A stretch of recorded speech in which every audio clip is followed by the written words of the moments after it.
I'm Rena Janet, and I'm the chair of the 11th Mitzvah, which is a collaboration of the Louise D. and Morton J. Max Center for Jewish Education, also known as the CJE, and the Associated.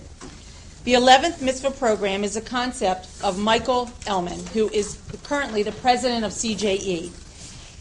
His thought was to have our community leaders lead by example and lead by learning. He's joined in this vision by Mark Newman, the chair of the board of the Associated, as well as Mark Terrell, who's the president of the Associated. It is also shared, who just walked in, by Linda Hurwitz, who's the incoming chair of the Associated. So it's really a collaboration. Did you have to say just walked in? You were here before we started. We saw you. Today's session is also shared by Acharai, the Shoshana Eskarden Leadership Development Institute, which is chaired by Erica Schoen, who will be here in just a little bit, and staffed by Beth Gansky. Beth? That's Beth in the rear. And we're glad you're here with us today. The Acharai Fellows Program, in which I have participated, and I know many of you have, is a wonderful program that provides top volunteer leaders of synagogues, Jewish agencies, day schools, and other Jewish organizations opportunities for personal growth through intense training of leadership skills integrated with Jewish values, text, and knowledge. The success of Acharai is in the teaching of leadership through a Jewish lens.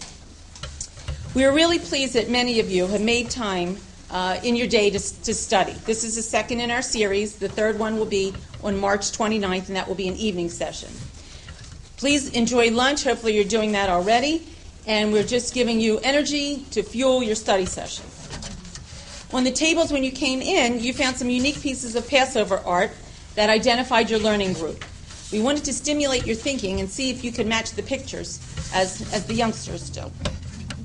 Hopefully everyone has a Chavruta partner, or the Chavruta partners will be coming in. My partner. As part of our 11th Mitzvah series, we will be creating a booklet to distribute to all of you that includes your reflections, inspirations, and thoughts.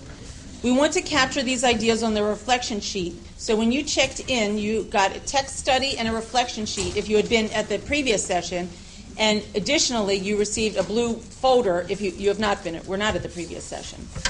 At the end of our session today, we're going to save a few minutes for you to actually complete the reflection sheet. So you can take notes if you would like, but you don't have to worry about completing it now. We'll save some time at the very end for you to compose your thoughts.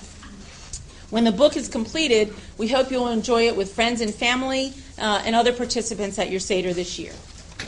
In addition, you're going to receive an email following this session for feedback on the session and for Passover ideas. So if you have any ideas, silly or serious, that you would like to include or share, you'll just email them back to us and we will include them in the booklet. We are very excited to build on the wonderful session facilitated by Larry Ziffer, who was here a minute ago, just walked out of the room. He is our teacher extraordinaire. He set us on the path for the next two sessions. And today we have the privilege of having Yehuda Kurtzer, who is the president of Shalom Hartman Institute of North America.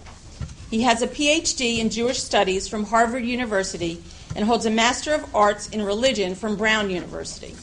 He's an alumnus of both the Wexner Graduate and Bronfman Youth Fellowship programs, and we are very pleased that he was able to make time in his schedule to facilitate our learning experience today.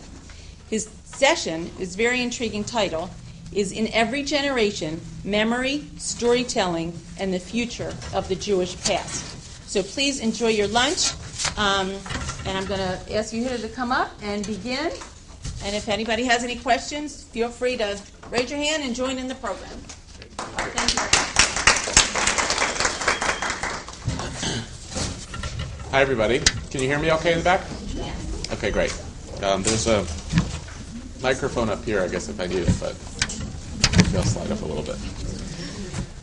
So first of all, thank you to all the institutions and organizations involved in putting this together. Thank you especially to Larry for the kind invitation, and to Beth as well.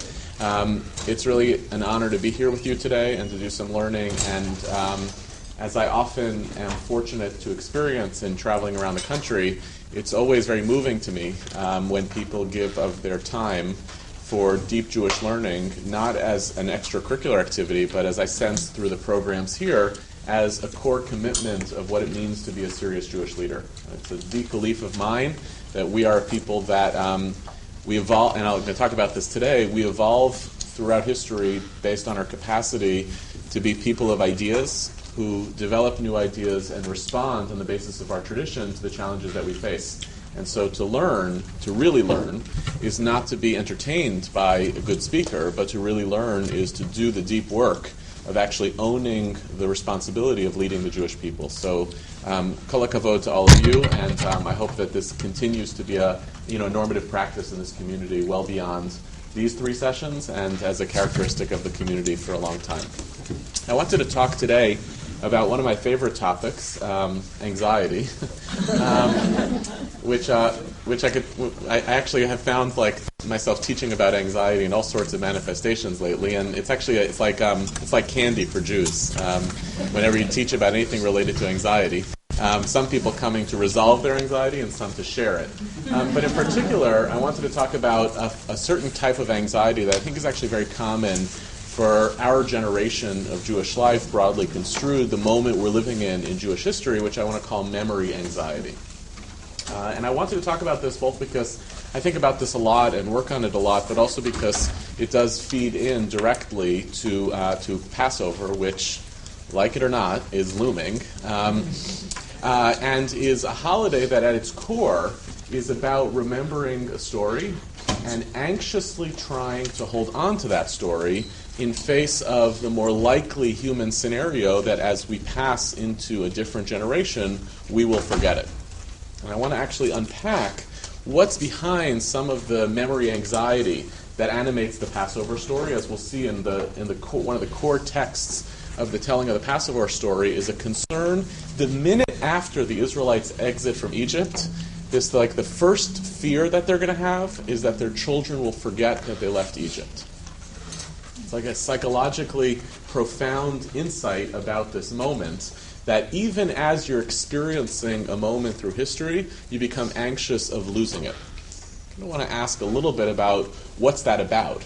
But I think partly we actually know what it's about because there is no generation of Jews more anxious about forgetting than the current generation of Jewish leaders. And this manifests actually in a whole variety of different ways. There was a moment, I think it was in the 90s, where the buzzword of Jewish life was continuity. Do you remember that moment? Are we still in continuity? I don't think so. I think it was Renaissance was first, then continuity, then the identity maybe, peoplehood. Or peoplehood had a short thing. And then it was... then people were like, no, that's not going to work. What is it? And then innovation. But I think we're done with innovation, and so it's not totally clear what it's going to be. Any others that I missed? Engagement. Good. Engagement. So continuity was one of these words, and even though continuity animated a tremendous amount of philanthropy, remember continuity was born in large part after, I think, the 1990 Jewish population study, which signaled that the dominant value in Jewish life was discontinuity. So the agenda of Jewish communal leadership became how do we respond to that by building a sense of continuity. The continuity agenda implied, you don't have to scratch too much below the surface, that Jews of a particular generation were fearful that the Jews who were coming after them were insufficiently remembering the dominant ethos of what it meant to be Jewish and doing a bad job at handing over Jewish values to the next generation. Continuity, which is a word that I detest personally, continuity implies that the Jewish past is supposed to be handed over in some ways intact to the next generation. It's actually a passive word. Right? Transmission is an active word, which I like a lot better. What am I giving over to you? Continuity implies that something is the same from one generation to the next. But the whole notion of a continuity debate, which actually continues to animate tensions in the Jewish community around issues like intermarriage and other things, implies that we are anxious about something is happening today, which implies that we're not holding up enough of what came before. It's like one site of memory anxiety. One other major site, I'll give a few, and then I'm happy to take some of your own memory anxieties if you have them.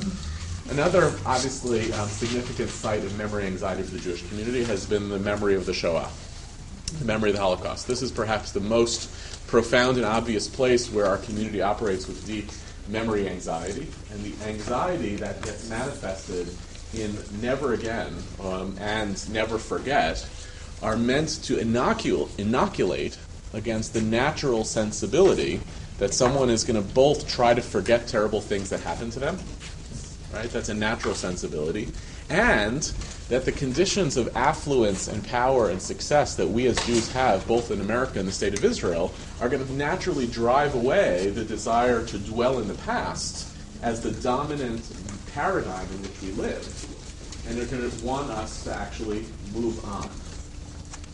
And so you have this actually very tense conversation taking place, not often publicly, but taking place in the Jewish community between the agenda that says we have to never forget the Holocaust, and actually another agenda that has been rising in the Jewish community for a long time that says something to the effect of there's too much Holocaust. I hope I'm not saying something that's too radical. People have heard this. There's a whole term in Jewish education called Holocaust fatigue, that the more that we insist on the Holocaust as the dominant paradigm with which people understand their Jewish identity, then we're actually holding people back from creating points of access and points of entry into their own tradition that are not merely about the trauma of their ancestors. And throughout all of that, that means that every year, when we get closer to Yom HaShoah, more and more anxiety begins to emerge in our communities about the forgetting of a story that's been so critical to the self-understanding of the 2 or 3 generations of Jews who survived and then thrived after the Shoah. So part of memory anxiety is about continuity and what it is that we're handing down. Part of it is about specific historical experiences. I'll bracket for today the other place where we see this in the historical experiences in the state of Israel as well, where one generation of Jews that lives through the 1948 war or the 1967 war cannot for the life of them understand why their grandchildren can't remember the 48 war. Right? So memory is also is something that we assume that since something happens to us, someone else is going to remember it. And our failure to transmit these stories from one generation to the next makes us anxious of who our children and grandchildren become without access to very particular historical memories. There's a third memory anxiety that I think many modern Jews experience, which is we know that in some deep way we're supposed to hold on to these old stories of our people, and we know that we're supposed to play act when we come to Passover as though we were leaving Egypt, right? But I think many modern Jews don't believe these stories ever happened. So the more that I don't believe that something happens, I'm not really remembering leaving Egypt, I'm really just play acting. And if I'm play acting, does that play acting actually have the compelling claim on my identity that I'm really living through an experience that my ancestors had, or am I doing something that's really quite different? And maybe it's interesting only to the extent that it's interesting, and it's not actually compelling as a meaningful claim over my identity. Part of that is born just of the fact that we, in the modern period, became people less of memory and more people of history. You know, history. When you're a person of memory, you believe that there's some deep continuity between what came before and what you live in now, and you believe that you're part of the same story. When you're people of history, history comes with a certain condescension towards the past, because I can understand it.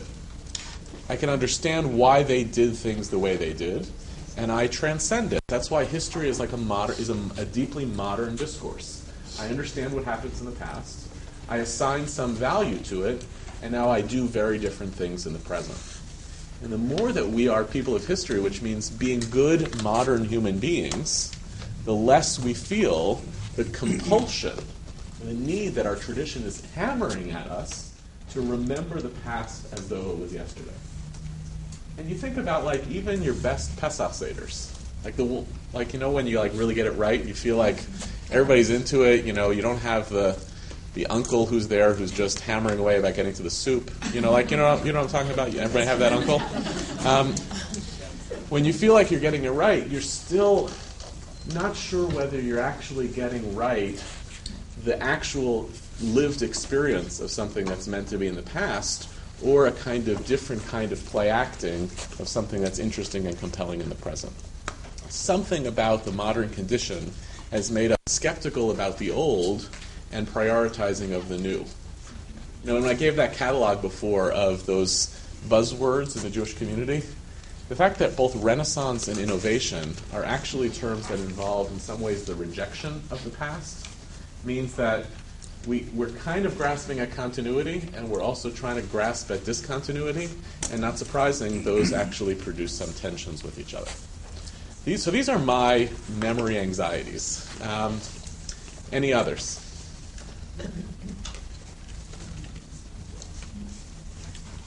Yeah. Ancestors, family members. What do you mean by that?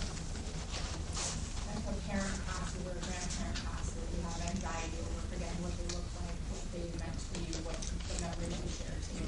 Good. So on a very personal level, it's the grasping at what am I supposed to remember of that person, the natural process by which we sort out, oftentimes unconsciously, what we remember and what we don't, actually produces a lot of anxiety. One of the things I want to talk about today is actually how do you make those unconscious processes conscious, of actually selecting what you want from the past and rejecting it, which sometimes we think of as what's called selective memory, and people get very upset about that, but it's actually our brains do that already. We're already in the business all the time of selective memory, and one of the secret sauces of Jewish continuity has been being a people that's very good collectively about the process of selective memory. And could we own that? Could we become less anxious precisely by being the people who's really good and committed to selective memory, and then cultivating that into the ideology of what we're talking about? But you're alluding to just some anxiety that gets created when you lose a relative, when someone passes away, when you become distant from something that was meant to be important. Others, yeah. I see anxiety in the loss of engagement, where when you have a memory, there's an emotional attachment. When it's history, you can be very objective and removed emotionally.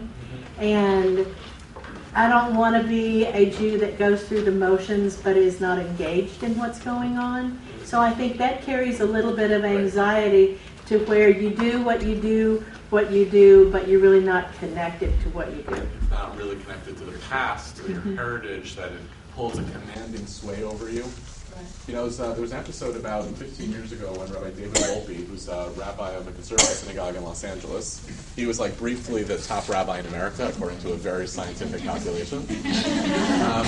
So he gave a speech on Pesach, actually, on this, I think the first day of Pesach in the synagogue, in which he systematically unpacked why, on the basis of historical and archaeological evidence, the story of the Exodus probably didn't take place as it's described in the book of Exodus. And then, at the end of the speech, he says, and nevertheless, we are obligated to see ourselves as though we left Egypt. This was like a great mass experiment in disconfirming a hypothesis. Now, what he thought was, being the rabbi of a conservative synagogue, as it was, nobody believed in the story of the Exodus to begin with, and that the innovation was the piece he was saying at the end of what it means to actually see ourselves as belonging to the story.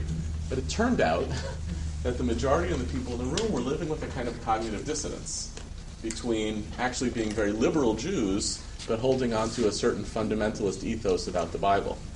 It was a Bible that they believed was true, even though they chose not to really live by it. And so what happened was he basically created this huge rupture in his own congregation of a whole lot of people who said, if it's not true, why should I do it? And then he had to spend the entire second day Passover sermon doing a Q&A responding to this issue. Now, he was trying to advance a subtle idea, which I want to develop a little bit more here, but it responds to your inquiry, which is, must I feel compelled historically by what happened in my past in order to feel compelled by its memory? Does it have to be true, in other words, to be true? And that's it's a hard modern idea, but if we can play with that, then we can get to a place where we're making actually really autonomous choices in the present about being in relationship to the past without feeling coerced by that past that in order to believe in it, I have to believe in the whole thing of it. It's part of the same notion of kind of selective collective memory that I want to try to develop with today. Yes? So I think many of us in this room believe what you said about growing up thinking that it would never happen again. And that was a memory, and it was, to me, believable, and because leadership said it wouldn't. And we're living through it happening again now. So it's not a memory anymore to me. It's a reality of a repeat of, with the regime that wants us with Israel gone and the big Satan gone. It's happening right now. And that's the hardest thing, I think, that it isn't a memory anymore. It's reality now. It's happening again. And that's my dissonance with it. It's not even. Yeah. I think I hear that and I appreciate it, and I think and as you know, it's not a universally shared either interpretation of the present or interpretation of our own memories. In fact, actually, one of the things that's most challenging, that provides, at least for me, the most memory anxiety, right, is we right now as a Jewish people are fighting out a battle on the meaning of the Holocaust without really talking in those terms. Because you're not actually allowed to say, as a Jew, the Holocaust means X. Because that's crude. That's sounds crude. To take somebody's life experience and turning into meaning.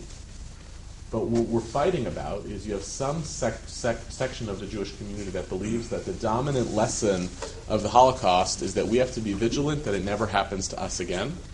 And therefore we're going to interpret a regime like the Iranian regime as a playing out of the same story. You have another, actually still quite small percentage of the Jewish community who believes the dominant lesson of the Shoah is that we never become perpetrators, and it animates the anti-Israel politics in certain sectors of the Jewish community, that anxiety that that's the lesson. And then you have the dominant number of American Jews who believe that the primary moral lesson of the Holocaust is that we not be bystanders, who believe that their job is not about victimhood and perpetratorhood, but about American intervention. What that means is you may have a clear memory that you're now translated into the present, which is actually not memory anxiety for you, but it might be memory anxiety that not everybody else shares that memory. Not everybody else shares that interpretation, that other people seem to be forgetting what seems to be very clear to you. To a couple of others. Yeah. To get back to a more personal thing, in terms of traditions and celebrations and Jewish life, I have anxiety about keeping the traditions of parents and grandparents and in-laws and wanting to create your own. That's always That's a big one. The very basic one of what does it mean to recreate what you grow up with without replicating what you grew up with. Last year I decided, it's a little bit personal, I decided to take over the Seders. I do most of the cooking in our house. I love it. I wanted to take over. I felt that was actually, there's something continuous with me and my mother, but she didn't have any girls, so what are you going to do? And I felt I needed to take it over. And I knew when I was doing that, and moving it from their house to our house, I knew what I was doing, that I was actually creating a rupture, right? Because that's where the continuous story has been. And at the same time, I also felt that action in and of itself was an act of continuity, because I was continuing the family traditions just with a slightly different valence. And I was replicating that I was about the same age, actually a little older than my mother was, when she moved the Seder from her parents' house into her house. But it's sometimes hard to tell whether the things that you're doing are expressing a continuity with the past or a departure from the past. And we know we want to play with both, and it's very hard to find that kind of perfect line in which you know exactly that you're playing exactly in that relationship. I saw a couple other hands. Yeah. Well, I think anxiety comes from fear of the future. You can't control that, and as much as you may try and influence it, you don't have control of your children or your grandchildren, or maybe you feel like you haven't done enough. Because you try and be innovative and different, or maybe you don't do things as much as you really should have done.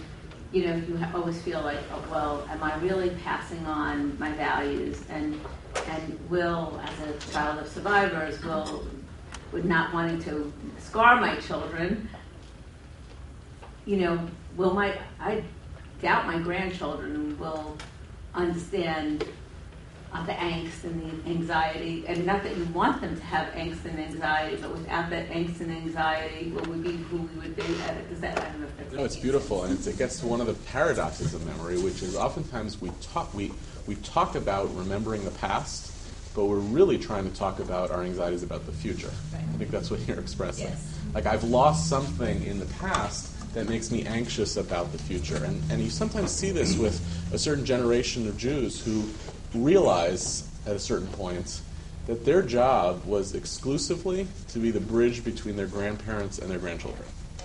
And that their job was to make sure that Jewishness, the responsibility for the Jewish people, was somewhat intact. Like, on my watch, for that 30, 40-year stretch, on my watch, it was able to be handed over and ensured that it went to somebody else. And that means, so I'm now both anxious about, did I do the job of receiving correctly, and did I do the job of transmitting correctly? And we become aware that those processes are oftentimes very much implicated by each other. Right? My failure to transmit implies maybe I didn't receive it right, and maybe the other way around. And I think that's like the heart of that anxiety. It's not just I'm standing in the present nervous about what I've taken from the past. I'm standing in the present nervous about what I'm going to be able to give over to the future. It's not always, am I remembering the past accurately? It's oftentimes, are the people who come after me going to remember me and the stuff that came before me? We'll take one or two more. Yes. To build on that, I'm anxious that I lost the generation before me who had memories of things that to me I only heard about, that had knowledge of things I never learned about, and I've lost that. And I'm anxious that I am now the older generation and feel incapable of doing what the generation before me could do for me.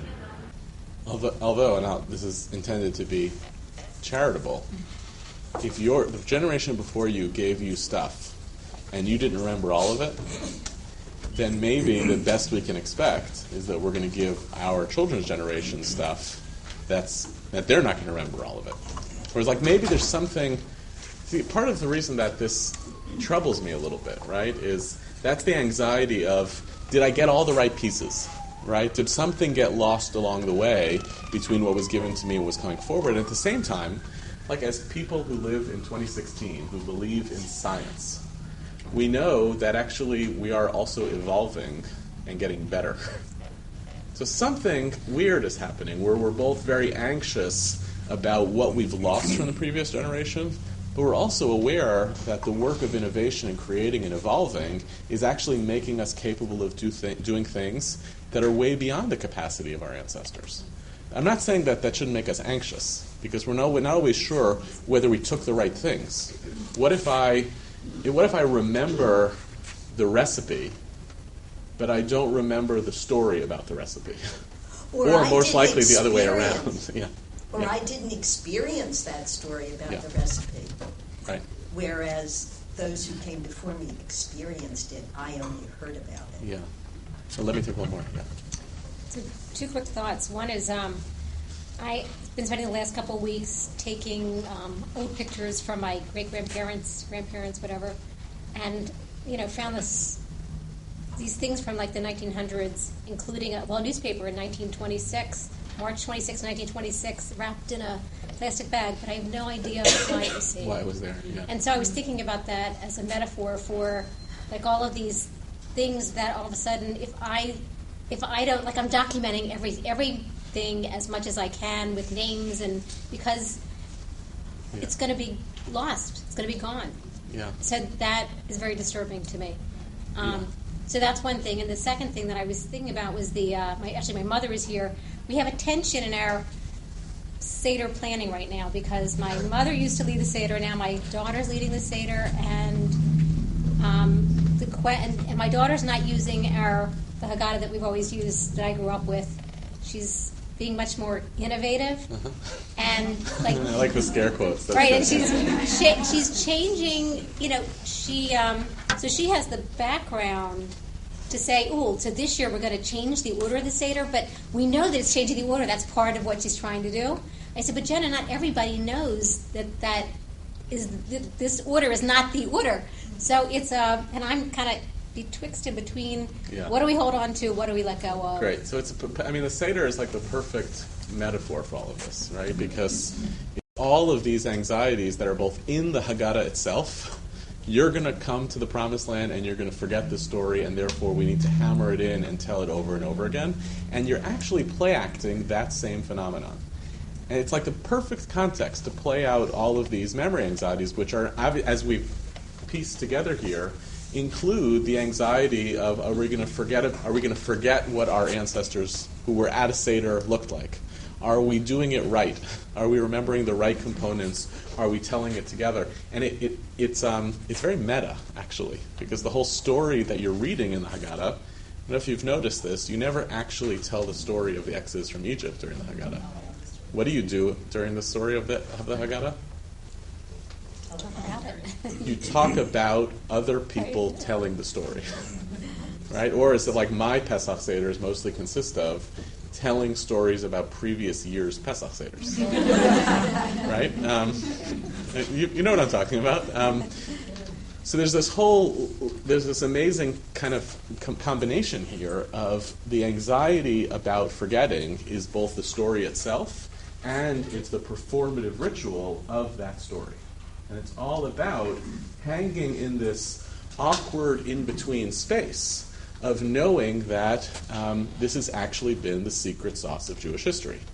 We have like the people with the most extraordinary and turbulent history who have managed to pretend over the span of 5,000 years that we're the same people as our ancestors, even though we actually have had dramatic transformation and changes throughout that experience of where we've lived, what language we've spoken, who we thought it was okay to marry, what we could eat. Was everything changed over the span of Jewish history? And we assume that there's this continuity and it all routes through this complicated selective process of memory. That's what I want to play with a little bit today. I'm not going to resolve any of this anxiety. In fact, that's why I want to spend about half the time on the anxiety itself. Because I think it's actually also okay to look at that anxiety as actually a constitutive feature of what it means to be a Jew. Part of me wonders whether part of Jewish leadership, and I think that a lot of the Jewish learning programs that are throughout our community now, like Acharai and Wexner and others, have been trying to awaken that sensibility of that anxiety. This is given to me, and now I have to give it over to somebody else. So part of Pesach is kind of the holiday of situating itself right in that anxiety, and it works really well because Pesach anyway is an anxious holiday in which you're nervous about cleaning your house and getting rid of stuff. So it actually becomes the stories that you're telling are actually correlating very well to the activity and the exercise itself. Could I have one thing? Yeah. So there's another piece, which is that my anxiety is really that my children aren't aware that they should have anxiety about their memory. There's not enough anxiety, right? Right. It's Yeah. really difficult to do something about that if you can't meet someone. Right. So I guess part of the goal of speaking and teaching around this kind of anxiety is how do we create a productive anxiety, right? And we know this, like productive anxiety is a catalyst for creativity and for growth. Destructive anxiety is when we become basically like, totally destabilized, that it impinges on our own agency and ability to do anything. So what you're getting to is how do I actually agitate enough to create that kind of productive anxiety that will make people want to stay in the game. So, and I think actually part of what I want to try to do for the majority of our learning together is to put a few what I think are radical and somewhat subversive ideas about Jewish memory into play, so that we can turn memory into a discourse that's a little less anxious and a little bit more creative. We can get just over the hump a little bit to think about the process of memory as much more creative and empowering. And a little bit less just about what's getting pulled away from us and what's being lost. It might be a conversation in which it becomes easier to bring other people into it. I just want to point to the first three sources that are on the handout, just to signal that these memory anxieties are not... Does everybody have handouts? Yes. These memory anxieties are not merely our experience of modern history, but actually seem to be endemic throughout the story of the Exodus and throughout the rabbinic interpretation. The awareness that this story will invite in people not only a desire to participate in it, but a concern that it's going to be forgotten. This is the core story of defining us as a people, and that core story of defining us as a people has the risk of slipping away from us. So if you notice, this is Exodus 12, right as the Exodus is taking place. The opening phrase that I have here, this day shall be to you a remembrance, you shall celebrate it as a festival throughout the ages, you shall celebrate it as an institution all time. Right at the outset, we're told about the obligation of memory as a key component of observing the Passover. Remember, when they're telling this story, they're still in Egypt. They haven't left yet, and they're already talking about the concern that it will be forgotten. Amazing. I don't know, sometimes we have this as only the Jews, right? No, but sometimes don't you have a life experience that you're enjoying so much, and you sometimes get a little bit of a tinge of fear that it's going to be over soon, and I'm not going to be able to hold on to it, and then I'm going to wind up just having, I lost it, right? Even though what you really want to be doing in that moment is simply enjoying the totality of the experience. So from an emotional level, there's something recognizable about this, and then you get this whole liturgized and ritualized story of all the things that you're supposed to do: not eating bread, sacred occasion, no leaven in your house, replace your dishes with multiple sets of dishes, etc. Picking out lamb for sacrifices, painting the doorpost, doing all these things. And then it comes to the punchline in verse 24 on page 2. You shall observe this as an institution for all time, you and for your descendants. And when you enter into the land that God has promised you, as he has promised, you shall observe this rite. Now, if the text should end here. Cross into the promised land, and I gave you all of the rules and obligations about what you're supposed to do as a means of preserving the story. But then Exodus does something very radical, which says something else as well. And when your children will ask you, what do you mean by this rite? You shall say, it's the Passover sacrifice to the Lord, because he passed over the house of the Israelites in Egypt when he smote the Egyptians but saved their houses. Why do I stick in this thing about our children asking? It's actually, in context, unbelievably strange. Why not just play out the ritual, and like every other ritual, it'll be preserved by virtue of the fact that it's performed from generation to generation. We don't do it as for Sukkot. My children will ask, why do we sit out in these booths in October in, Vilna? Right, in the rain. Why do I do this? It's because of this experience, yeah? Well, it's very active that the children are asking. So, your children observing you doing something, you sort of want them to learn it through osmosis. But the fact that they're actually asking shows an active pursuit of an understanding of why their parents are doing something. Good, but the cost of that is it implies that I don't really care about the activities that I'm doing. That all those activities are mean to catalyze that question. And that's actually a little bit subversive to the text itself. I would have thought that the way that we observe Passover is by doing all of these rituals. But when I stick in at the end the invitation for children to ask, I might as well be doing 20 other different strange, bizarre rituals. And then the result will be merely the ability to say this sentence. What do I do to entertain enough to be able to invite this sentence?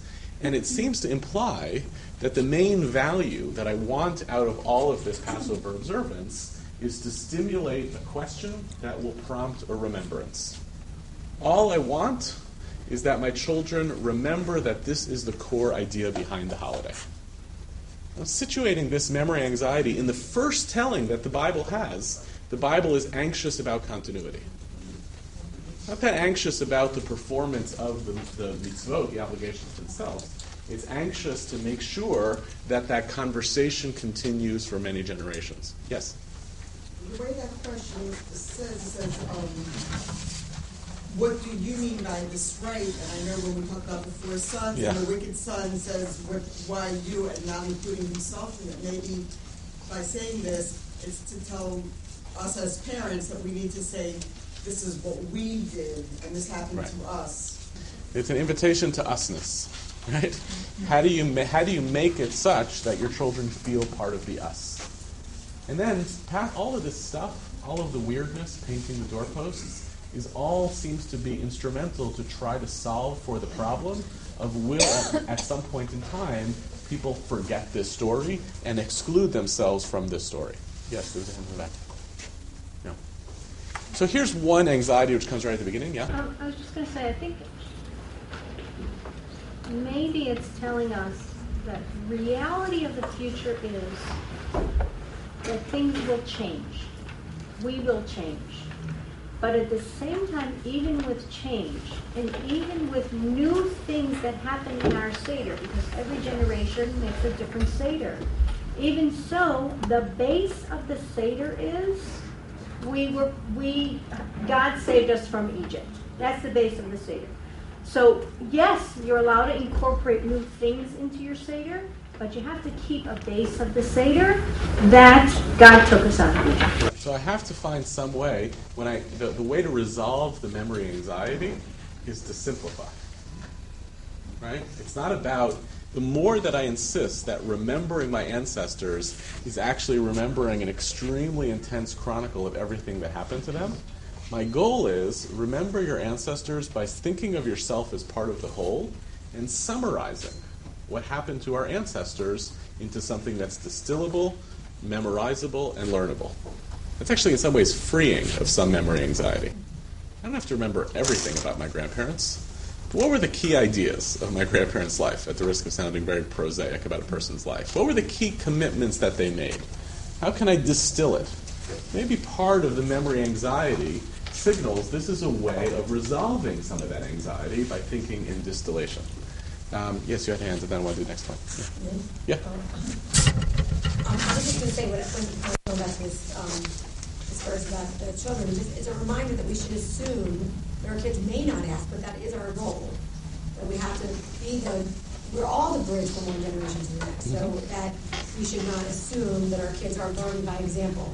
We need to engage in the conversation. You need to do something that'll make them foster this anxiety. Right? That's towards that productive anxiety. Continue to be anxious Jews. Yes. You don't want them to be asking you, why are you so anxious all the time? But you might want to be asking. Go ahead. Yeah. I just wanted to say, the experience of anxiety is very much like a hypervigilant, survivalist mentality. And the way that I see like my Jewish heritage and what I want to offer to my kids is a gift. And it really depends how you want to wrap that gift, is like how much your kids are going to be excited to receive it. So if you wrap it in this package of like intense anxiety and say, take it, and what is it? Well, you'll find out soon enough.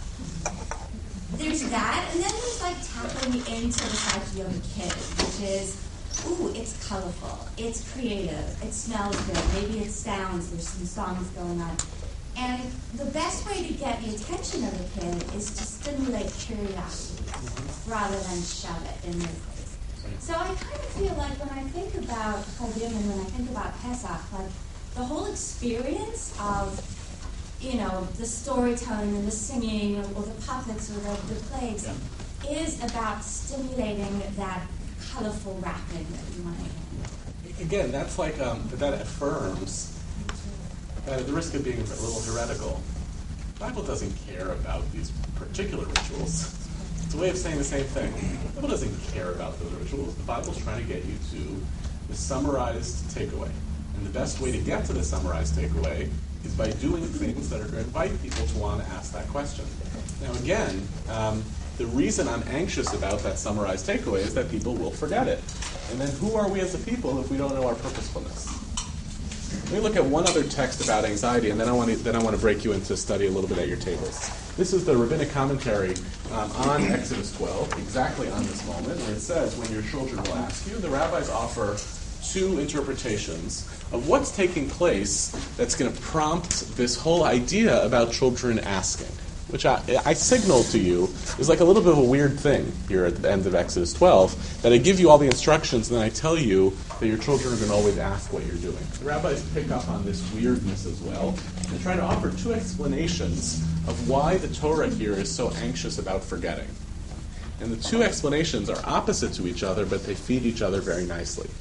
One explanation is that the Israelites were given bad news at that moment, that someday, in the future, the Torah would be forgotten. And therefore, they instructed at this time, make sure you're doing this in a way that your children are going to ask questions. Because they're anxious, they're given a prophecy that one day, maybe now, maybe it was 500 years ago, we're all going to forget the Torah, and then we're not going to have any sense of what it is that we're supposed to be doing. But the other interpretation that the rabbis give is some say that the Israelites were given good news at that moment, that in the future they would see children and grandchildren. What's the good news? There's a future. Good news is continuity. Bad news? No content. Now, I think what's going on here in this midrash is the rabbis realize that the altar on which we sacrifice our memories of the past is the desire to continue the future. Right? Sometimes, this very people who are caught in remembering the past so much are backwards looking, and the people who are most forward looking are in the business of rejecting the past. They're kind of signaling that these things are actually in tension with each other. How do you do both? How do you be a person who's looking forward, this is your comment before, producing children and grandchildren in the future, and doing enough forgetting of the past in order to advance into the future? Because in order to survive in the future, you have to forget. This is true of the entire generation of people who walked out of Auschwitz. You have to do some forgetting of the past in order to believe in the legitimacy of continuity. Right? So they're signaling the exact tension in this moment of how much forgetting do I do and how much remembering do I do in order to create a future. They know they're living in this moment of anxiety and trying to ask, therefore, what are the activities that I do that make another generation remember? What I want to ask you to do, I'm going to give you on the next couple of pages, 5 ideas about Jewish memory. Because I want to try to at least, I'm never going to be able to address like the full thrust of this memory issue. But maybe, through some creative understanding of how our tradition understood memory, we could try to become a little bit more confident about the selective creative processes that memory allows us to do in order to feel not just anxious in this moment, but really deliberate. What would happen if we were able to get a little bit on top of that memory anxiety and feel as though the activities that we were doing in educating our children and grandchildren were the affirmative steps helping to create the Jewish future? I want to offer 5 Jewish ideas about what memory ultimately means, and they are, as you see them on the front cover. I'm going to give you about 20-25 minutes to study this, and then we'll go through them together, maybe 20 minutes to study them together. I invite you not to do all 5. Pick the ones that seem most interesting to you and spend real time thinking about them and listening to them. As a general rule for Chavruta study, at least my general rules for Chavruta study, you can either study with your whole table or you can segment into groups of 2 or 3. I generally suggest that you read the text out loud to each other.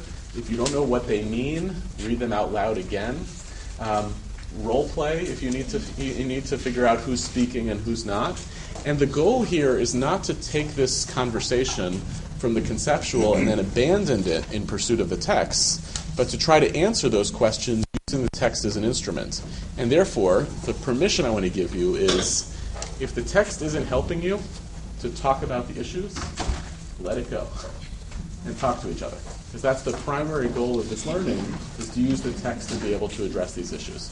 So we'll take 20 minutes, cover as many or as few of these 5 approaches as you want, and then we'll see. I hope that each of the groups at least nominally looked at one of the groupings of texts, if not more than one. What I'll do is I'll run through them and just offer what I think is a core idea or takeaway from each of these 5 ideas about Jewish memory. As you can tell, the text, it's not a linear argument, but I want to see whether we can collectively assemble a little bit of content around this idea of the secret sauce of Jewish memory so that we can be a little bit more of informed participants in the work of doing memory and a little less simply anxious, jittery Jews trying to make sure we hold on to the past. So the first idea is actually directly in following the original text that I read from Exodus 12, and this is in the end of Exodus 12, beginning of Exodus 13. And something extremely strange happens when Moses conveys the first obligation that's given to the Israelites, the first law that's told to the Israelites after the Exodus from Egypt. Something very strange happens. I want to challenge you to read this text with me as if, some of you may have not seen it before, as if you've never seen it before, and as if you're not influenced by what you assume is the traditional commentary in resolving the core strangeness of this text. So Moses said, the very day the Lord freed the Israelites from the land of Egypt, troop by troop. Right? So God that day freed the Israelites from Egypt. The Lord spoke further to Moses, saying, consecrate to me every firstborn, man and beast, the first issue of every womb among the Israelites is mine. I'm on page 4. Or text 4, sorry. All right. Consecrate unto me every firstborn, man and beast, the first issue of every womb among the Israelites is mine. Now, even if you don't know what happens at the end of this, what is God's request from the Israelites as a result of the Exodus from Egypt? What's he asking for?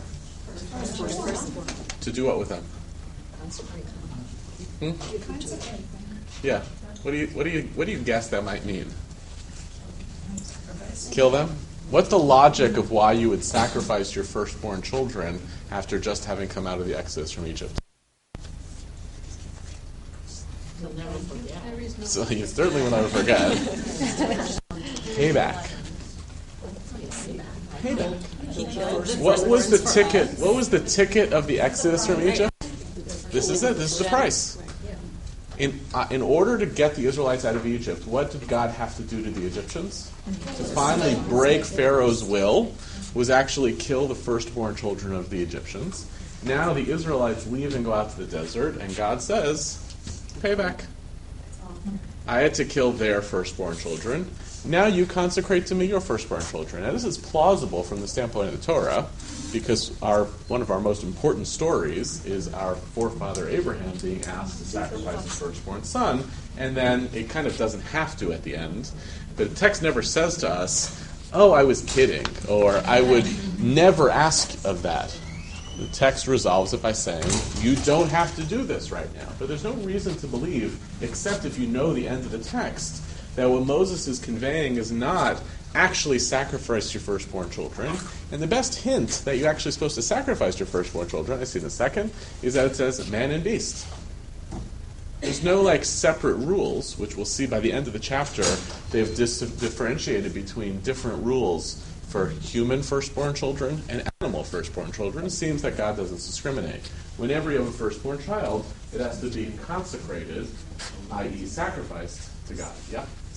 So the word kadeshli is, when I think about marriage, and it's a Torah and kadeshli, and kadeshli, it's not like a korban. You're not.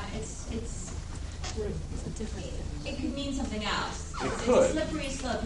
It totally could, except that all of those other uses of kadosh are after this. This is the first time I'm being told to do this. And what would the Israelites be thinking of this obligation to give over their firstborn children? So I'm going to just read what Moses does. So now Moses is confronted with this obligation that he's supposed to be the transmitter between God's obligation and the people. Right? So Moses says to the people, what you would think Moses would do is say, God said, do this, do it. Moses does something totally different, which suggests, and I think the idea of number one, is that the way in which you make palatable that which you inherit, which you don't want to do, is build a story around it. That's one way in which memory works. We interpret the stuff we don't like into a discourse that we do like. I think that's what Moshe is going to do here. He says, remember the day on which you were went free from Egypt, the house of bondage, had the Lord freed you from the mighty hand, no leavened bread should be eaten. Why is Moses talking about this now?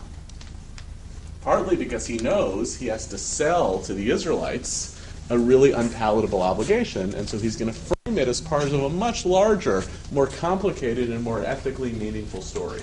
That's how storytelling works. If you really wanted to just tell people the moral of a fairy tale, nobody would listen to fairy tales. We tell fairy tales with elaborate stories so you can get to the punchline at the end, which if you just said to your children, you should be nice to other people, they'd be like, that's not interesting. So instead, we construct a narrative that I might actually remember, even though I'm still trying to teach you a core moral idea. And you shall go free on this day in the month of Aviv. So when the Lord has brought you into the land of the Canaanites, the Hivites, when you eventually get to the land of Israel, then you have to do the following practice. And now still as a reader I'm saying, all right, so the consecrate business. So all you've done is basically delay the consecrate, but now, no. Actually, 7 days you shall eat unleavened bread. Why? I thought I was just talking about consecrating my firstborn children, and now I'm stuck with matzah. Throughout the 7 days, unleavened bread shall be eaten, and you shall explain to your son on that day it's because of what the Lord did to me. We go on, verse 9. And this shall serve on a sign of your hand and a reminder on your forehead. Now I've got all sorts of other stuff.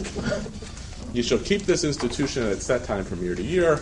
And then, when God has brought you into the land of the Canaanites, as he swore to you and your fathers and has given to you, now I take that original idea of consecrate and I divide it. You shall set apart for the Lord every first issue of the womb, every male firstling that your cattle drop shall be the Lord's. And every firstling ass you shall redeem with a sheep. If you do not redeem it, you must break its neck. And you must redeem every firstborn male among your children. Do you see what Moses has done here? He has subtly and discreetly modified the original obligation, which was Kadesh li kol bechor, consecrate for me all of your firstborn, into some you do this to them, and some you redeem. Now why has Moses done this? If you want to offer, the traditional reading would say, no, he hasn't changed anything. This is exactly what God intended. Let's set aside the traditional reading for now. What do you why would Moses make this change? Digestible. I take an obligation that I can't, it's totally unpalatable and digestible. I can't actually convey that to the Israelites. But one way in which we transmit our values from one generation to the next is we construct big stories around them, and we translate them through those stories into what we actually want to teach. To me, this feels like a great moment of selective memory. I was handed this. I don't want to give this to my children. So instead, I will act as though I'm handing over what I received from my ancestors. I'll pretend as though it's the same thing, but I'll actually interpret it to mean something dramatically different in the present. Yes? Why are we assuming that he's pretending and not giving it over in the way that he believes is best? Could be the same thing. That seems to have a little bit of a negative connotation. Fine. So we don't have to attribute to him a negative intentionality of tricking them. But he's stuck, and this is part of the part of the memory transmission challenge, is that we want to pass over something from one generation to the next. But it doesn't mean we want to pass everything from one generation to the next. We're trying to transmit an ethos. And whether it's intentional or whether we just actually become a vehicle to translate the stuff that comes before us into a viable morality or set of choices that come after us, whether that's intentional or unintentional, Moses seems to be doing that here. Now again, the traditional reading would say he hasn't done anything different. But it seems so clear by the choice of the words here that we have to understand that he's asking the Israelites to do something that's different than what he's been instructed. And that becomes one of the anchors of continuity, one of the paradoxical anchors of continuity, is that you're handing something from one that you received to someone else, but that it's kind of supposed to be a game of broken telephone. It's not supposed to be the same stuff that you get handed over that come after. Still don't like it. Different question. Maybe Okay. from an ignorant place. I've not studied text, nor do I have a great background for it. But I guess I'm hearing another assumption that this is exactly what he heard, and he told it over in a different way. How do we not know that he heard all of it, but only one piece of it was noted? You know, if I'm in a meeting and I'm the note taker, I'm not going to notate every single word, yet when I go to give it over to someone else, I may fill in those blanks from what's on paper. It could be. I guess what I'm putting on the table here is that the Bible's giving us both the instructions and the version of the instructions that were actually told over to the people. And sometimes when the Bible does it, it tells us this is what God said to Moses, and then Moses went and took that directly to the people. And here I see it seems to be going out of its way to say these were the instructions, and here's how he decided to convey them to the people. And I read that as a license for a lot of autonomy. Like sometimes you get the instructions, and your job is to convey those instructions to others in a way that are actually different. How do I capture the ethos of what happened in the meeting, but not necessarily the exact rules? Now, maybe not everybody is Moses who gets to do it. I don't know. Something is suggested, at least. Yeah. So, on this page, it said consecrate. And on this page, it says sacrifice and redeem. So, are those true readings of what the text actually says? Because if that's the case, then what Moses is doing is just is reinterpreting using the word consecrate differently. One sacrifice, one redeem, and it isn't necessarily the case that he's changing anything. There's room for that. Right. Well, the very claim that continuity involves interpretation is exactly the licensing of the person who's trying to do the continuity to be much more expansive than we generally think of as the continuity agenda. Your job is not to hand this to the next generation as you received it. It's to mold it. It's to change it. We meant this, and now in this generation it might mean something different. It's very freeing. Yes. Go ahead. The Hebrew is different than English. Always. So let's say when you read it in Hebrew, you think in your mind in Hebrew, consecrate. What do you think? Well, we had this actually happen in this room here, right? Of Kadesh could mean this, or it could mean that. So the fact that Moshe is actually interpreting it to mean this in this case and this in that case means that Moshe is choosing from the options of consecrate. That in some cases that means sacrifice. In some cases it means redeem. What I would like to believe, and there's no way to know this, is that Moshe has privileged his own moral intuition to say that God has given me an obligation that I don't want to transmit literally. I want to filter it through my own moral intuition to mean this for the animals and this for the people. And I want to think about that as maybe one of the criteria that we use in thinking about what we choose to transmit from our own pasts. That we're actually supposed to be a stop along the way of interpreters, translators, editors, modifiers in how we hand something to the next generation. Yes? Moshe's position is unique in history and in the Bible. He's not required to be a prophet to interpret it and to give his own reading of the subject. He transfers to the word of Hashem. But that's his only job. And I don't think we need to really insert these extra meanings of what might have been interpreted and what he might have thought. That's done by all the people who came after him. Because what we have on that whole episode is a very terse understanding of what God's requirements are. And he transmits them. After that, the people who can't understand what's going on, that what they've been doing for the last 2,000 years, is going into the minutiae of what you mean by this and what you mean by that. So I don't really agree that, Moses took the liberty on himself to feel that he should twist it this way or that way. I think twisting is a little bit too hard of a word. I read this text and I say there is a process of interpretation happening here. And it's only because my pushback is because you see Moses as merely kind of the megaphone to God's will, it must be that the way he's representing it exactly what God wanted. Maybe. Or maybe God gave it in a deliberately vague way and gave Moshe the tools and the license to be able to turn it into something that's actually palatable and transmissible to the people. Yeah, Linda, you were actually, What's that? All I'm going to say is I get wary when we take the Torah, which I have been taught that every single word has a purpose, and every word was intended, and people spend hours interpreting one word, and we have the liberty of interpretation. I'm uncomfortable with that because I'm afraid it will eventually get to a point where our interpretation will take over rather than the words of No, but that happened like 3,000 years ago. That's already happened. And in fact, in this context, I'm actually reading the literal words of the Torah. I'm listening to them. I'm trying to ask, is there something actually happening in the literal words of the Torah here that suggests that there's just something slippery from the beginning to the end? I don't want to slip. That's what I'm saying to you. I'm very comfortable with the word of each word in the Torah, and I don't want to have this feeling of uncertainty. Well, we could debate this extensively.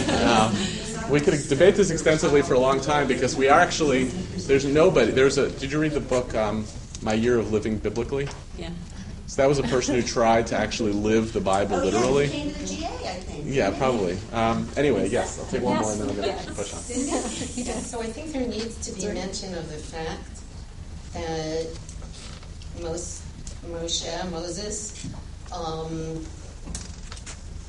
is a prophet who was on a certain level that our own personal interpretations could never be compared to. And that I hear what these ladies over here are saying, that he was like more of a vessel that had divine inspiration and what some people would call kind of like the voice of God in him, which is called Ruach HaKodesh, and that he would not have been an interpreter with new information, like you should include all the firstborn of every animal as part of what he thinks would be a good idea to make everybody else understand what God's trying to say.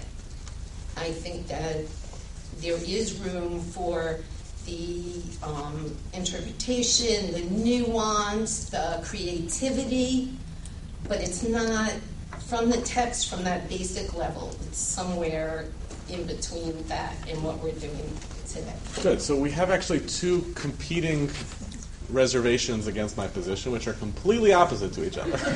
Right? One is Moshe could get away with something that we don't, and the other is Moshe was a literalist. And the fact that it looks like it's different, there's nothing actually different there. I just want to name that those are actually really different positions, and all I'm trying to do is to notice something that's here, and even if the conservative read of it is, don't think that you're Moshe. Don't think that lowercase c.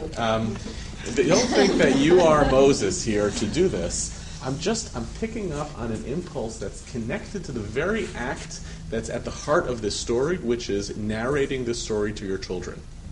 It feels very symbolic that the text that describes narrating something from your children involves Moshe apparently doing some game of broken telephone. Just by what the text says, between what he's instructed to do and what he actually tells to the people. Why is it broken telephone, though, instead of just further definition of the original explanation that's direct? That's a perfectly fine refinement, but it still means that I'm licensing Moshe in this context to do something that seems to transcend what memory anxiety oftentimes elicits, which is making sure that what is handed from one piece of one generation to the next generation. Let me look at another text. Look at the last one, text number 9. Just going to say. What's that? It's a good segue to text number 9. To text number 9, yeah. They're not in order. Right. Text number 9 says as follows. Again, a moment of profound memory anxiety post the destruction of the temple, in which someone's lived experience of a historical moment is keeping them locked in that historical moment out of fear that if they try to process it, digest it, and move on from it, they will lose it. This is one of the responses that people have to a moment of memory anxiety, is trying to hold on very desperately to what they're actually living through, as opposed to trying to step away from it a little bit, process it, and move on. So when the Second Temple was destroyed, the number of separatists increased in Israel who would not eat meat nor drink wine. In other words, a segment of the population extracts itself from the general public, completely bereft about the destruction of the temple, right, and separates themselves from the general public and begins imposing on themselves a set of ascetic practices that they do to signal we are still in a period of mourning. Rabbi Joshua said upon them, he said to them, "My children, why do you not eat meat?" They said to him, "How can we eat meat? Every day the daily sacrifice used to be offered upon the altar, and now it is no longer." Right? In other words, if we start eating meat again, it'll suggest that we've forgotten the temple. That's where the meat symbol is most resonant, and so therefore we're desisting from it because we're living in this kind of paralysis created by our own memory anxiety. He said to them, this is edited a little bit. He said to them, "Let us not eat figs and grapes, for they used to bring first fruits from them on Shavuot. Let us not eat bread, for they used to bring 2 loaves and then showbread from them. Let us not drink water, for they used to offer libations from it on Sukkot." What's the problem with not eating meat because of the temple? This is the ultimate slippery slope. Then there's actually nothing you can do. In other words, if you're really, really anxious about preserving the past, and this was hinted at the Mechilta text earlier, the more anxious you are about simply preserving the past, you basically become incapable of living in the present. People who are most obsessed with the past are actually not capable of being people of continuity. And that's why I suggested earlier that in order sometimes to move on from a traumatic episode, you have to sort out and do an actual, sometimes deliberate and sometimes subtle act of forgetting. That's what therapy does to trauma victims. It helps them forget certain pieces. Because if I keep holding on to the memory itself, it conditions and dictates my behavior in ways that are actually paralyzing. And if I can separate between some of the trauma and the acts or activities that it ultimately implicates, I can enable people to move on. So he says to them, "You can't do this anymore," and they were silent. And he says, "My sons, not to mourn at all is impossible, for the decree has been declared." I'm not trying to get you to forget this entirely, because obviously something bad and significant has happened to the Jewish people. But to mourn excessively is also impossible. Rather, thus the sages have said, a man should plaster his home with plaster and leave over a small bit as a remembrance of Jerusalem. A woman can prepare all of her jewelry and leave off a little bit as a remembrance of Jerusalem. As it is said, if I forget you, O Jerusalem, let my right hand forget its cunnings, and so forth and so forth. All who mourn over Jerusalem will merit to see her joy. So how do I respond in this moment of memory anxiety? What do I do in order to signal that I'm actually not fully letting go of the past, but adapting to a new reality in the present? Remember a little bit. Remember, but don't make it excessive. There's a degree. There's some balance that has to be struck. What were you going to say? Same type of idea. But actually, I think it's a little bit more than that. It's small-scale ritual actions in which you locate the act of memory. Just that little thing is the kind of tribute or condition on your own behavior that signals that I have forgotten. Now, the paradox of this is, of course, over time, you forget. Which is why, the breaking of a glass under a chuppah is mostly, the function it primarily serves at most Jewish weddings is timing the band. Right? It ends the ceremony and times the band, when in fact its core function is supposed to be an act of a little bit of destruction to commemorate the destruction of the temple. Now, but the rabbis seem to be kind of okay with that. Because what you're trying to do is make sure that your daily life and daily routine are driven through with small-scale ritual actions which suggest the kind of accumulated totality of memory that allows you to forget and move on. There's all sorts of things in the Shabbat liturgy, all sorts of texts in the Shabbat liturgy, which were the small little piece that were plugged in because of this massacre during the Crusades or this elsewhere, and nobody knows. You just say them. And I think that's actually okay. A big part of the act of memory, even that we do on Passover, is it's okay if I don't have a fully well-developed theology of what I'm doing. as long as I'm doing these little activities that signal a kind of general participation in memory culture, I'm doing what I'm supposed to be doing. You got a hand up? Yes. Therefore, when I'm leading the Seder and I say at the beginning to my family, just for now, think about yourself as if you were a slave in Egypt, and this happened to you, and let's go through the Seder with that in mind. I'm doing this. You're doing this. Just for now. Just for now. Right.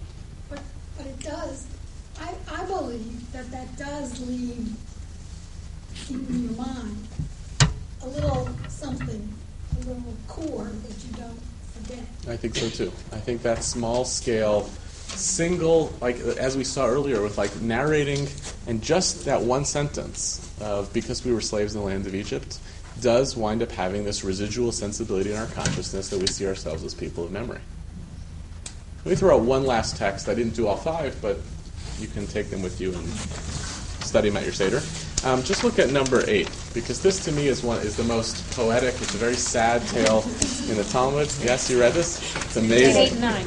Glad you're doing that one. Okay, good. It's a devastating and magnificent story, which says as follows. Incidentally, the context on this has to do with rabbis and their distance from their spouses and traveling home to visit their spouses, and it's very hard not to read this as a critique of the whole unit in the Talmud about rabbis who spend their lives away from their spouses in the pursuit of studying Torah. That's what they're trying to negotiate. It's how much should the rabbi be studying Torah and how much should he actually be in his home. And then the story comes along, which says as follows. Rabbi Rehume, which in Aramaic means Rabbi Love, of all names, right? Rabbi Love. It's one of the indicators that this is a typological story more than a real story. Rabbi Rehume was a disciple of Rava's in Mechoza. He would regularly visit or travel back to his home, to his wife, every year on the eve of Yom Kippur. Now, what's the perversity of showing up exclusively for Yom Kippur? Can't have sex. Right? So here you have this weird relationship between Rabbi Rehume, who is in love with what? Torah. Right? In love with Torah and visiting his wife back on Yom Kippur and therefore incapable of consummating their relationship. One day his studies absorbed him. He was caught up in his learning. His wife was waiting for him. Now he will come. Now he will come. He didn't come. She became upset, and a tear fell from her eye. He was sitting on the roof. The roof collapsed under him, and he died. End of story. Thoughts, observations, relationship to memory. Why was he on the roof? Why was he on the roof? Because I need him to be on the roof if he's going to fall into his death. That's the reason he's on the roof. Any thoughts on the story? What do you think is going on? Yeah. So we picked this one to look at. Yeah. We weren't sure why he died. Was it Hashem who caused that? Was it just coincident? Big wind came and he fell? Or whether white gave a fatwa? I don't. I have a slightly different read. I have the economy of this text, that it tells us so little of this happened, it was because of this, because of that. The only clue that you get in the text of why he collapses to his death, it seems to be is because she gives up. It's like she gives up, she abandons hope that he's going to come back, and that ends it. That's how I read what's going on in this text. Because she became upset, right? Chalash da'ata is the word in Aramaic. She became sad, she became upset. Her commitment or her conviction weakened, and that results in his death.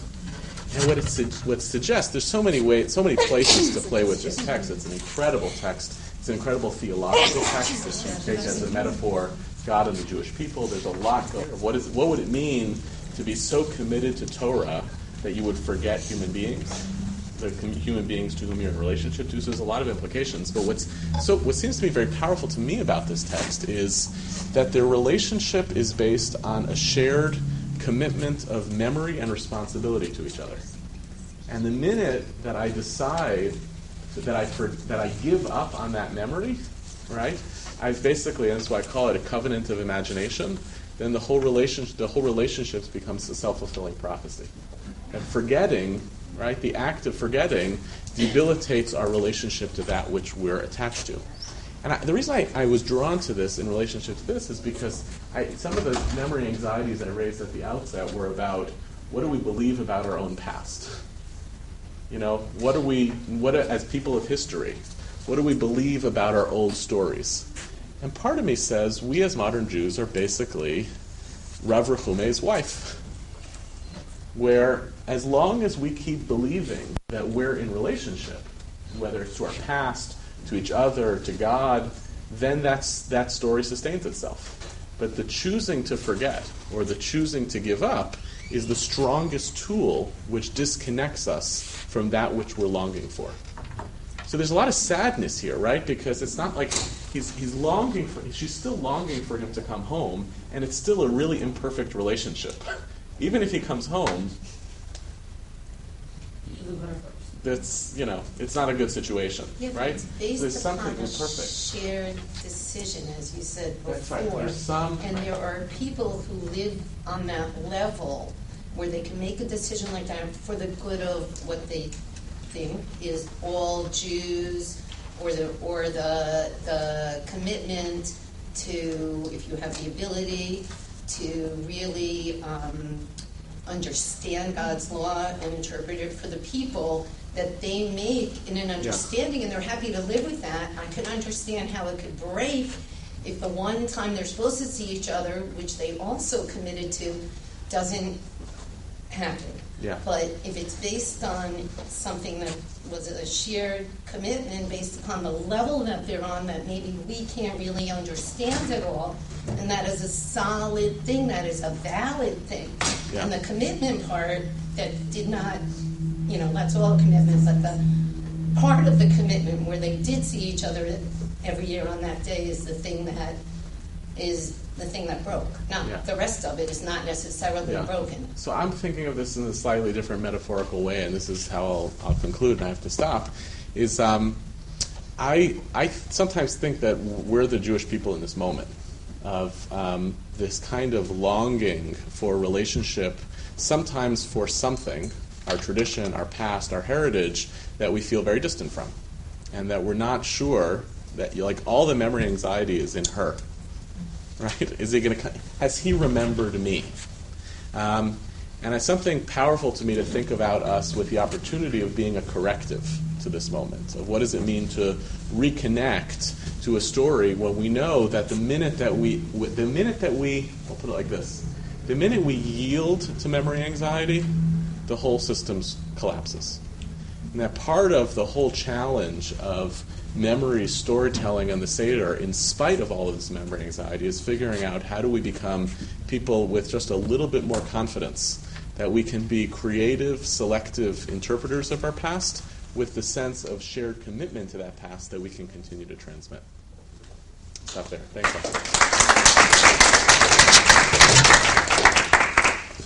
Thank you, Yehuda. Thank you to all of you for coming. Those of you who have memory anxiety, because you heard such great stuff today and you're afraid you won't be able to remember it.